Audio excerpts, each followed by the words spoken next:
दोस्तों स्वागत है आपका हमारी channel Indus report and analysis में। दोस्तों आज हम बात करने वाले हैं ट्रंप का यूक्रेन पर यू टर्न और रशिया चाइना इक्वेशन के बारे में। दोस्तों अमेरिका का दुश्मन होना खतरनाक हो सकता है, लेकिन उसका दोस्त बनना तो और भी ज्यादा जानलेवा है। ये था हेनरी किसिंगर का brutal assessment US foreign policy के बारे में। आज यूक्रेन ये बात खुद महसूस कर रहा है। ट्रंप के यूक्रेन पर यू टर्न ने यूरोप और अमेरिका दोनों में आईब्रोज रेज कर दिए हैं। पहले जो ट्रंप यूक्रेन को मिलिट्री एड भेजने का बड़ा सपोर्टर था, अब वो मॉस्को के साथ डील करने के मूड में लग रहा है। ऐसी डील जो यूक्रेन को मजबूर छोड़ सकती है। रिपोर्ट्स के मुताबिक ट्रंप की टीम ने रशिया को कुछ बड़ी कंसेशंस ऑफर की है, जैसे कि यूक्रेनियन टेरिटरी का एक हिस्सा देना, सैंक्शंस रिलैक्स करना, ईस्टर्न यूरोप से यूएस ट्रूप्स हटाना और यूक्रेन को नाटो मेंबरशिप से रोकना। लेकिन रशिया ने बदले में कुछ खास ऑफर नहीं किया।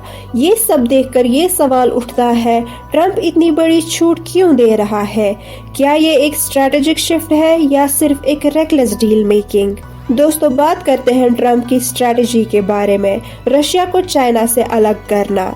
दोस्तों ट्रंप की सोच सिंपल है। तुम कभी नहीं चाहोगे कि रशिया और चाइना एक हो जाए और मैं उनको अलग कर सकता हूँ। ये उसने अक्टूबर 2024 के एक इंटरव्यू में कहा था। यूक्रेन वॉर लंबी चली गई और यूएस के रिसोर्सेज और फोकस दोनों पर इम्पैक्ट डाल रही है। ट्रंप और उसकी सिक्योरिटी टीम का मानना है कि अब प्रायोरिटी चाइना को कंटेन करना होनी चाहिए, न कि ईस्टर्न यूरोप में फंसी रहना। यही किसिंगर की पुरानी कोल्ड वॉर वाली स्ट्रैटेजी का एक नया वर्जन लगता है। 1970s में यूएस ने चाइना को कोड किया था ताकि सोवियत यूनियन को अकेला किया जा सके। अब ट्रंप उल्टा करना चाहता है, रशिया को चाइना से दूर ले जाकर बीजिंग का कंटेनमेंट करना चाहता है। लेकिन दोस्तों ये सब ट्रंप के प्लान के मुताबिक नहीं चल रहा। चाइना और रशिया दोनों समझ रहे हैं कि ट्रंप क्या करने की कोशिश कर रहा है और दोनों और करीब हो रहे हैं। चाइना अब रशिया के साथ nuclear talk, joint naval drills और इकोनॉमिक कोऑपरेशन बढ़ाने लगा है। रशियन ऑयल की चाइना में रिकॉर्ड इंपोर्ट्स हो रही है और दोनों देशों का ट्रेड भी नया हाई टच कर रहा है। दोस्तों अब बात करते हैं यूक्रेन वॉर और न्यूक्लियर एस्केलेशन के रिस्क के बारे में। नवंबर 2024 में बाइडेन एडमिनिस्ट्रेशन ने यूक्रेन को लॉन्ग रेंज मिसाइल्स यूज करने की परमिशन दी थी, जो डायरेक्टली रशिया की मेनलैंड टेरिटरी तक पहुंच सकती है। यूक्रेन ने ये मिसाइल्स यूज की ब्रियांस्क और कुर्स्क के रशियन टारगेट्स को हिट करने के लिए। मॉस्को इसे सिर्फ एक अटैक नहीं बल्कि नाटो का एक डायरेक्ट अग्रेशन मानने लगा है। इस वजह से रशिया ने अपने न्यूक्लियर डॉक्ट्राइन को रिवाइज किया है, जो अब न्यूक्लियर वेपन्स के यूज की थ्रेशहोल्ड को और लोअर कर रहा है। फरवरी 2025 में रशिया ने एक ड्रोन अटैक किया चर्नोबिल पावर प्लांट पर, जो एक हाई एक्सप्लोसिव वॉरहेड कैरी कर रहा था। रेडिएशन लीक तो नहीं हुआ, लेकिन ये एक क्लियर वार्निंग थी कि रशिया एस्केलेशन के लिए तैयार है। इस वजह से ट्रंप को लगता है कि जल्दी से जल्दी एक सीज फायर डील नेगोशिएट करनी होगी, जिसमें यूक्रेन अपनी टेरिटरी, रिसोर्सेज और सॉवरेनिटी रशिया को दे दे। दोस्तों क्या ट्रंप का ये प्लान काम करेगा?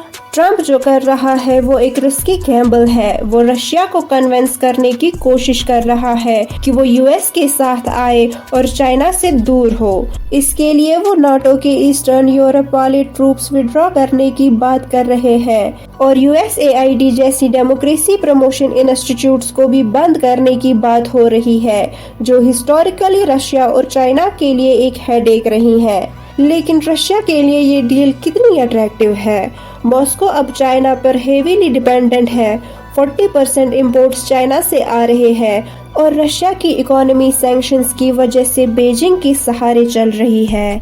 मिलिट्री और इंटेलिजेंस कोऑपरेशन भी बढ़ रहा है। रशिया का लॉन्ग टर्म विजन एक मल्टीपोलर वर्ल्ड का है, जिसमें चाइना उसका नेचुरल पार्टनर है। इसलिए ट्रंप का ये सोचना है कि वो रशिया को चाइना से अलग कर सकता है, शायद फ्लॉड एनालिसिस है। दोस्तों पुतिन ट्रंप की कंसेशंस तो ले लेगा, लेकिन चाइना के अगेंस्ट जाने के चांसेस कम लगते हैं।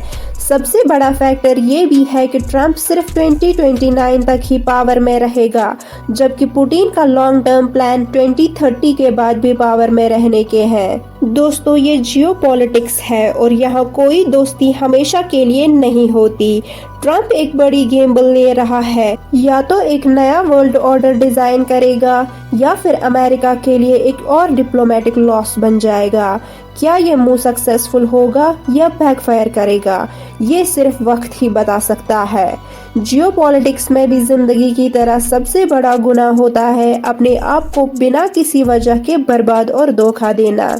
मैं हूं आपकी होस्ट और दोस्त आरजू Patil from industry report and analysis. हमारे साथ जुड़े रहने के लिए आपका धन्यवाद।